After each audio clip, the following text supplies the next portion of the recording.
Hey, Sebastian, how's it going? Hey, how are you? Yeah, excellent, excellent, doing good. Just make sure my audio settings are all good here. I think we're good though. Yes, we are. Thanks for willing to do this, Cory. Yeah, of course. You know, I'm gonna be real straight with you, but Sure. I've been getting to know so much about you throughout Tokyo Revengers, Okay, I love it. I love it. and since that, I've been getting to know so much about you and your voice acting. And to be Excellent. and to be fair with you, you're a very, very awesome person, you know. But I you know, appreciate that, but But but you know something? A friend of mine wanted me to come meet with you, and he actually did a podcast with you once. And you okay. know what the name of my friend is? I mean I've done a few. Who is it? The name of my friend is Sean Rahani. Oh yeah, no, Sean is great. Sean and I go way back. It feels like we used to do workshops together. So yeah, he's great. So Yeah. glad you're pals. But anyway, I got many questions I've been wanting to ask you. Sure, let's do it. Tell me, how is it like being a voice actor in many projects? I mean, voice acting is I think that it's always been, whether I knew it or not, my calling in life. And I did other jobs before this, so I know what it's like to not be doing what I thought was, what I was supposed to do. And then now that I'm here, I'm very grateful to be a part of it. And I'm very lucky that I get to be a part of so many amazing projects as well. So grateful is, I think, the gratitude is the thought. Interesting. That's a very nice thing to hear from you, which leads me to the most important question. How did you get into voice acting, and what is the best decision you made so far that has excelled into your voice acting career? For what purpose? Um, I mean, so long story short, I won't go into all the nitty gritty details, but I was doing production work, like on set, like boom operation and sound mixing, and I've done every job under the sun for live action film stuff, and that was all really cool. But I didn't feel like it was completely creatively fulfilling for me personally. I didn't have enough of the hands-on stuff. So I think ever since I was a kid, there was this idea that like cartoons are amazing. I love video games ever since they were in existence practically.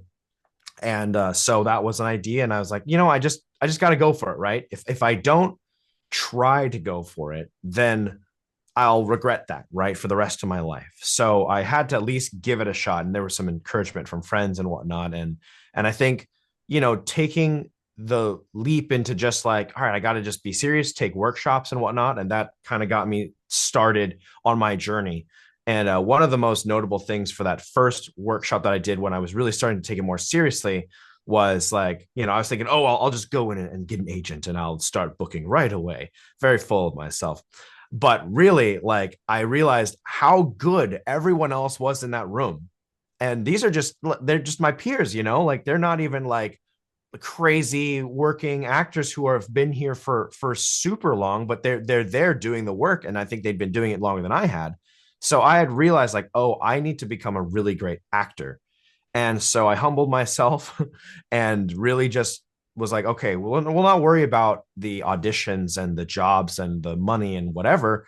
It's all going to be about how can I become a better actor. And I think that focus really did help me ground myself in a place of like, we should always be grateful for what we have and try to make the best of that. And I think when you're it sounds cheesy, but when your heart is pure in like, oh, I want to do this for the sake of doing it rather than the clout or the money or whatever, then the rest will fall into place. Like I believe in somewhere like with some faith in my heart that that is true for everyone. If your love is genuine for the work, then you will succeed. I see. So that's how you got into voice acting, because of all that experience that you have done over the years, which in turn is a very good thing about you doing all these amazing stuff right there. Sure. Of course. But anyway, Besides voice acting, what other activities do you often do most often? Well, I definitely like to play a lot of video games. I mean, Baldur's Gate was a really huge one for me this past year, and then, well, really more 2023 and into 2024. And I used to play like a lot of Overwatch. Don't play as much anymore, and like StarCraft, lots of Blizzard games. I've always loved those, and those have always inspired me as well. But I also like photography. So like right now, I've been trying to go out more and doing it for myself because like I said, I've done every job in production. Right. Well, I actually went to school for cinematography, so that's what I was like studied, so to speak, in my college years. It wasn't a real college, but still, it was further education. But now I'm doing it for myself, and it's like actually way more enjoyable to like express myself in a creative way, taking pictures of like things and a lot of wildlife and whatnot, just to like do it for myself, and sometimes I post stuff, but mostly it's just like trying to find some beauty in the world and seeing that, and that has been a really wonderful gift as well. I see. So that's what you like about being, so that's what you often do. But anyway, these are the questions about the characters. But for those of you, for those of you who are watching this, I want you to know that the questions are only about anime and not video games due to the video game strike that is going on right now. So that's the very reason why I'm going to ask about anime and no Yeah. video games until the strike is completely over. Yeah. Oh, could you But mind if I actually say one thing just about the strike though? go Um, ahead. yeah, I Say mean, it to just everyone. just look, bottom line is we still love the games that we've worked on and all of that. It's just so much that we can't really promote those games right now. And so the most important thing for us is to tell our message of, we're trying to fight for um consent and compensation that's fair and reasonable for if there is some use of AI. And personally, I don't like it, but some people may choose to accept that, and game companies and the cat's kind of out of the bag. So we're trying to find a middle ground compromise to say, all right, like if you want to do that, you have to tell us, and if we accept it, then we have to be compensated fairly for that. You can't just abuse us, and that's really all we're asking for, which I don't think is unreasonable. And that's one of the main sticking points. There are many others, and you can always look into that at like, the SAG-AFTRA website or whatever. But that's kind of the big primary existential crisis. And it's one that we're all fighting for. And I think is very reasonable. And I think that we have a lot of great companies that are already on our side. So the fight is still ongoing. And I hope that you'll, as fans, you'll understand why it's happening. Hmm. Very good message to everyone. But now that that's over with, time Yes. to ask about the questions from animation only. But what was your first ever character that you get to play as an anime or animation way before many others? Yeah, I mean, I think that my first like major anime role was actually I'm wearing a shirt with his him on it right now. Funny enough, it's the beholder or the narrator in To Your Eternity, which is still one of my favorite shows that I've ever worked on. Because right out of the gate, it is heart wrenching and rough. So if you're in the mood for some moody but emotionally uplifting anime, but you may cry a little bit, then To Your Eternity is there on Crunchyroll. So I think that was the first one, but heck if I remember correctly. I see. I'm just trying to make sure so that just in case, well, when I do a voice showcase for you one day, Sure. I will make sure I do them in chronological order, you know? Okay. It's important to have chronological order. Yeah. Well, it's So, always good to feel like we've done something that's meaningful enough for people to remember and enjoy. of course. But anyway, in the show Scar and the Predator, what Yeah. was your favorite part about playing Jin Kurasu? Oh, Jin. That was a while ago, but that was actually a really fun show for me. I hope that people get a chance to see it. But like my character was one of the least serious characters of the show. and that was enjoyable to do because it's like I get to be kind of the comic relief. And for those of you who don't know, he's a character who kind of he's like when the serious dialogue about we've got to fight these guys or whatever, he's just on his phone watching anime. Like literally that's what he's doing. And I'm sure many people who watch anime can relate where it's like, I don't care what's going on. I just want to watch this. This came out today. I need to see this. And so that was my character until things get really serious. But he's usually a more laid back, fun guy, and I got to use one of my higher register for that character, so that was fun. Interesting. So that's what you like about playing that character. Yeah, Is all I know is that you being brought into the show was a very awesome thing right there. Especially good. when you get to interact with a lot of people, such as Jonas Scott through Chris Hackney and Mm-hmm. many others yet to come. Yeah, So that's something I'm beginning to notice from the anime so far. yeah. But anyway, how does it feel about playing Susui Inawu in Tokyo Revengers? Yeah, so Inui is a really interesting character because he's really like moody, and he's like quietly passionate about like just like loyalty. That's like his biggest thing is like this loyalty, and it'll come out in anger, but he also tries to keep it together. But coming into like there's lots of shows where I kind of come in maybe at a second season or a third season or fourth and fifth season, like Bungo Stray Dogs. But for Tokyo Revengers, I came at the end of season one and more in season two. And that was it's been really cool to just step into something and be able to just be a part of it suddenly.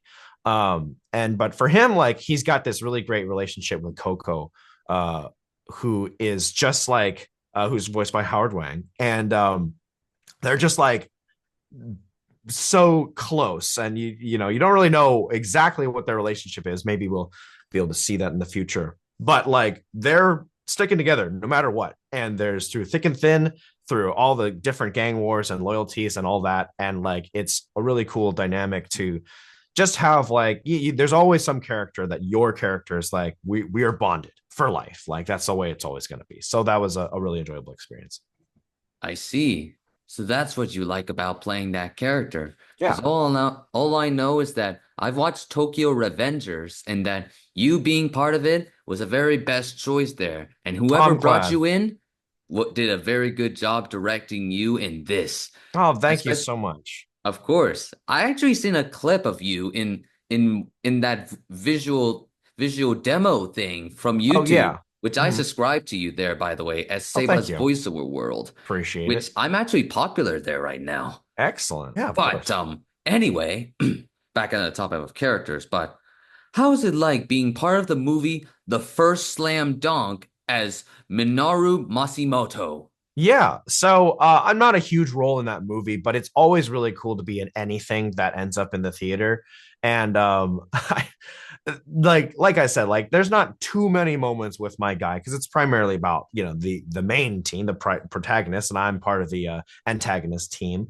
But there's this really funny moment where I'm just like, what is this guy doing? I don't understand, and it's really funny. So I was glad to do that, and I also got to work. I worked with him before, but that was with Michael Sinterniklaas, who at NYAV Post, and he does some really great work. And I'm sure we'll talk about it later. But I got to work with him again for Coce Geass, Roze of the Recapture. So I'll be happy to talk about that if we're gonna chat about that in a Oh, bit. it will come on later on, Excellent. but you know something? You being part of that movie was a very good choice right there. I'm grateful. Because all I know is that, like you said, Michael Nicholas brought you in was a very good thing, actually, especially Yeah. when it comes to you interacting with a lot of people there, such as my very good friend, Mick Lauer, who's been Mhm. friends with me for 1 year, and not just Excellent. with him. But also, you got to be with Paul Castro Jr. through Paul's Jonas great. Scott, Johnny Young Yep. Bosch, everybody. Yeah. It's like, Stephanie Shea does the casting there, and she is always really good to me. She's always really kind. And she's always included me in a lot of really amazing projects. So I'm very grateful. That's a very interesting thing I've been able to learn from you. Yeah. Which, if I'm not mistaken, I believe she brought you into the recent one on Netflix, which is called Gentari Cho versus the Underworld. Oh yeah, Gentry. Yes. So I'm only in like on one episode, but actually yeah, Stephanie Shea she brought me in she brought me in for a lot of anime as we just mentioned, but also for Gentry. So I'm in that. I haven't figured out exactly where I am yet because we don't find out information too much until stuff's released. And she also brought me in for my first traditional animation, which was Abominable. I think I don't remember what the like Abominable colon whatever it was, but the TV series on Hulu. So that was really cool. So getting to work with Stephanie has always been a big blessing. Of course. Yeah. But anyway, back on questions of characters, but Mhm. how's it like playing a hand circuit man in solo leveling? Oh, that's on Sungmin. Yeah, apologies. No, you're all good. There's a lot of weird pronunciations, so it's all good. So On Sung-min, he's in Solo Leveling as you mentioned, which is out right now in theaters as the movie, so you can find me there too.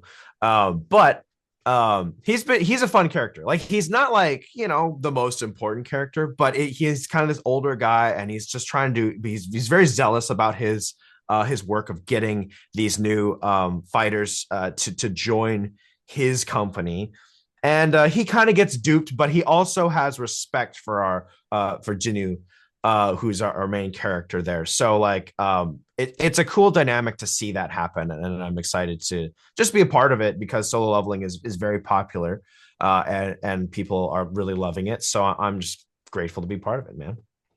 I see. So that's what you like about being part of that anime. Because Mhm. all I know is that Caitlin Glass was able to bring you into the show, and she did an amazing job bringing you into the cast alongside Alex Lee, Matthew David Rod, and everybody else.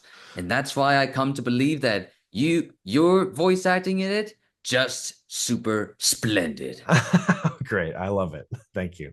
Always.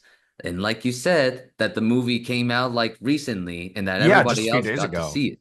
Yeah. Of course, Damon Mills just posted it right there. So Yeah. yeah, that's all I wanted to say to you about it. But anyway, what's so awesome about playing the Beholder in To Your Eternity?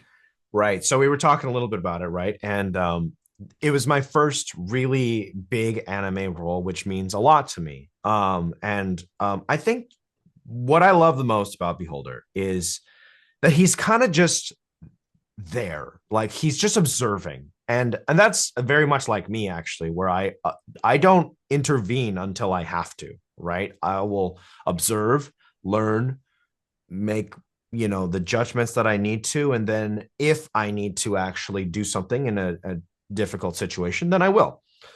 So personality wise, he and I are kind of similar, except for the part where he's kind of a little bit cold, and I try not to be, but I can be, from what I've been told. So I think there's that always been that connection, but he's just this presence that is kind of like he's kind of this weird omnipotent being, and he's frustrating, and I like playing that because I get to play that so straight, where I'm just like very cold, and everyone is like, why don't you help us? I'm like, I can't, sorry, and that's that. So it is very amusing to me to play that, but you get to say all these long flowery things about like what's going on in the world in this cool like low voice, and it's always nice to be that kind of archetype. That's fun for me. I see. So that's what you like about playing that character. Because Yeah. all I know is that the character, he likes like a resilience to the Marvel character the Watcher, played by he Jeffrey Wright, he and is similar, yeah.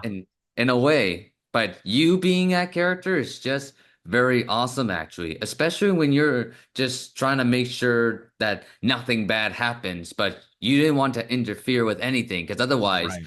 it will be having just dire consequences or anything that have been a bad turn. So Yeah, yeah, it really asks those questions about, like, if you just think about my character, let alone all the very emotional story beats of the actual show, my character really just has this thing where it's like, should he be doing more, like, and it asks those questions about, like, okay, well, like, if there is some omnipotent being, like a god of some kind, what should they do, like, morally? Will it screw more things up than fix things? Like, you never know. So it's a lot of really cool things, really cool, interesting things to think about philosophically. And not every, anime show goes that deep into that side of things. So yeah, I really appreciate it from that standpoint. of course. But anyway, what's the most awesome thing when playing Hermes in Record of Ragnarok? Yeah, so Hermes is a freaking weirdo, and I love that. He's kind of creepy, but then he just gets to talk about all sorts of things from the sidelines. And once again, I get typecast as these characters who are like very observant from the side. And what are they going to be thinking about while judging people from afar? And that apparently is one of my MOs. So I guess that's one of the things I do the most. And Hermes is definitely no exception for that. That's a very interesting thing I'm beginning to see from you. Because all I know is that you and Chandra Hani being part of that anime is just a very good thing right there. Especially Sure. when voice cast director Megan was able to bring you over alongside Michael Schneider, Yeah, which Michael's great to work with. He's really good to work with. of course, especially when it comes to just bringing a lot of good direction and giving you the time to just make you a very awesome person from what I'm seeing so far. Yeah, I But mean, oh, oh, oh, sorry. I was just gonna say that Michael is very passionate about, like, projects like that, and I'd worked with him a little bit before on a different project, but when we got to do this, he was like, "Oh yeah, like, I love anime, and like he loves, like, that stuff. Like, he's into it." So like that really, I think, brings a lot of the authenticity and the love to the project instead of someone who may not be as much into anime. So Michael's a great director for that kind of project. of course.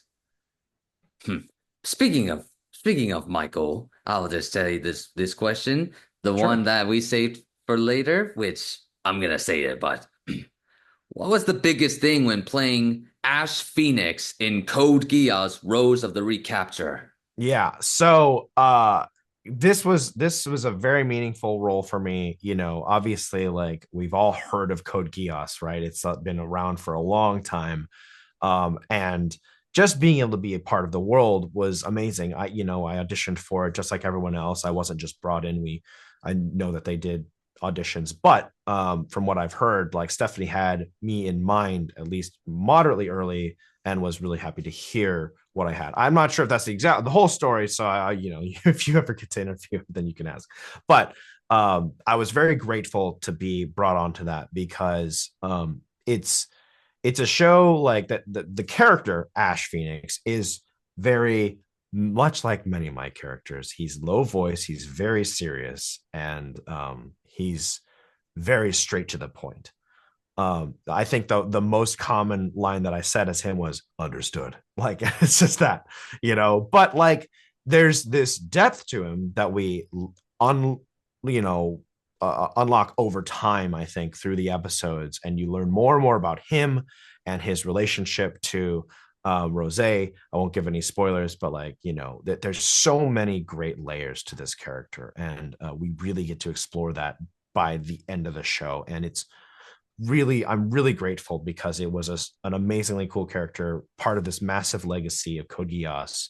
And but as someone who actually never watched the whole series, it was actually really good, I think, for me to not know too much about it. I'm just in the situation because the Ash doesn't really refer to, like, the history of Code Geass a whole lot. He just exists in the world, right?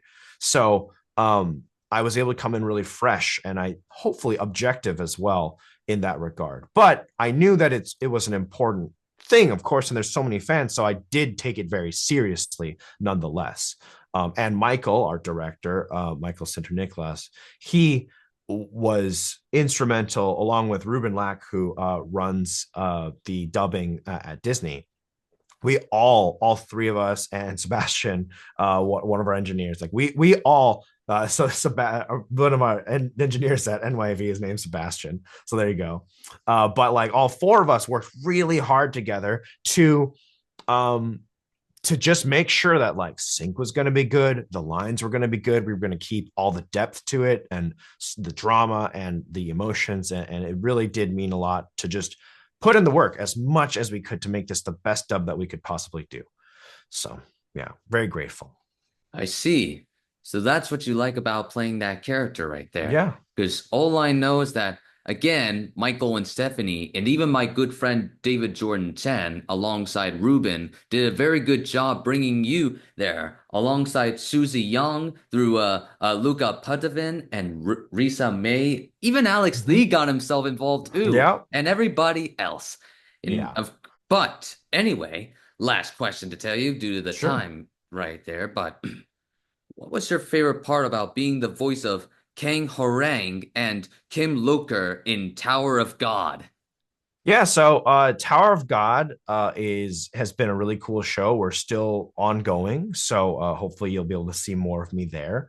But getting to play both of these characters is always really cool because when Kirsty there at Studiopolis was able to bring me on for this, and was just thinking, okay, Cory can be these two characters, and they can be different enough that they'll sound different, because obviously you don't want them just sounding exactly the same right next to each other.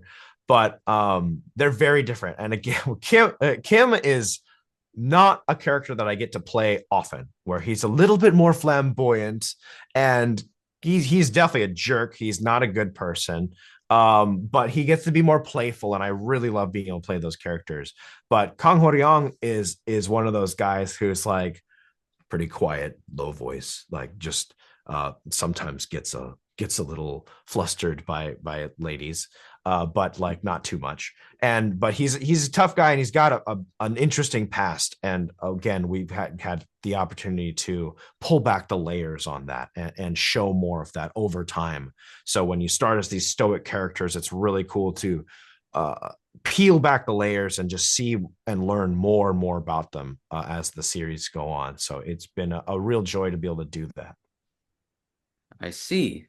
So that's what you like about playing that character. Because all I know is that I've been getting to know about Tower of God right there. And to Mm-hmm. be honest with you, I actually did a video of it like a few months ago about in order to represent the anniversary of it, also for the Yeah. sake of the upcoming season, which in turn you were brought in right there. Yeah, Which, that's right. but you know something? You weren't the only one who did two characters. You know who else did two characters? Who? My friend Mick Lauer, who Mm-hmm. also was in it as these two characters right there, which I gave my respect to him right there. And Yeah. alongside with you, of course. And you interacting with Johnny Young Bosch is just something else right there. It's like Glad to you hear it. wanted to meet your hero right in the very flesh, and you Sure. got your chance.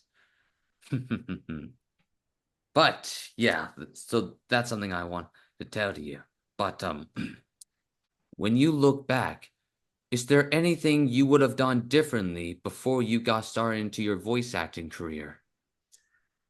Well, I think that if I think anytime someone looks back at their career and wishes they had more, because we all do naturally as humans, you think about the things that you could have changed and could have done differently. But I mostly find that to be a pointless endeavor, right? Like whatever we did got us to where we are now. And if we change something about that, you never know what kind of things could have been different, right? Like, oh, if I say, oh, I could have started voiceover when I was younger or whatever, well, maybe I needed to be the person that I am now in order to be the voice actor I am now.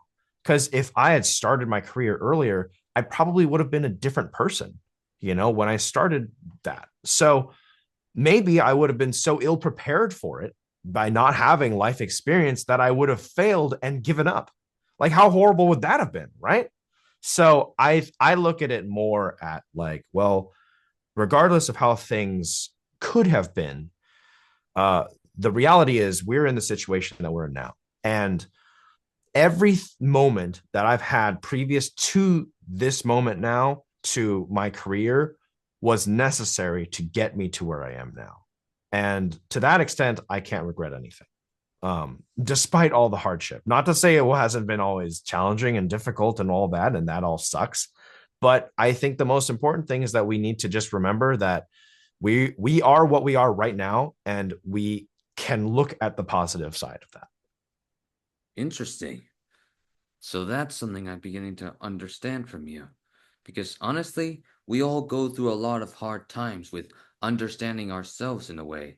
To Mm-hmm. be honest, I went through the exact same thing as you when it comes to just trying to know about what is my purpose of doing this and what can I do to just get myself out there.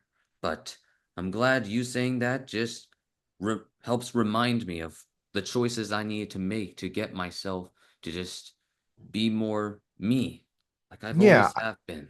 I mean, so much of it, like I said, it's not even about like trying to get myself out there so much. It's just trying to be the best at that thing that I wanted to do, like that was my focus, where it's like, okay, I can worry about auditions, money, clout, social media, all that bull crap later. What matters is, am I going to be a good enough actor to actually be the roles that I want to be? You know, am I good enough to be in a Blizzard game, for example? Or am I good enough to be in a anime that is like, top tier that everyone's going to watch? Well, when I started my journey, probably not. I probably wasn't good enough. And I needed to take time and study and learn.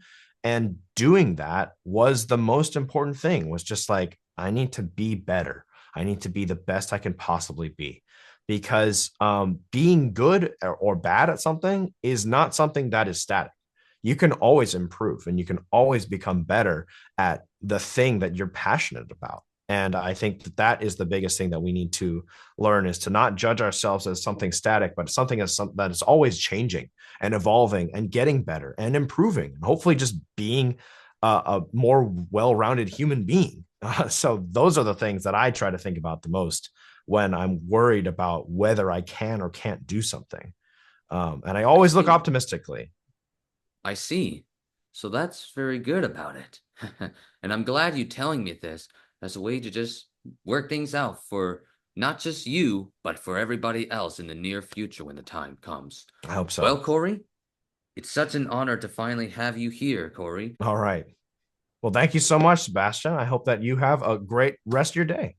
Of course, and hope All you have a right. wonderful day. All right. Take it easy. I will. I will. Take care.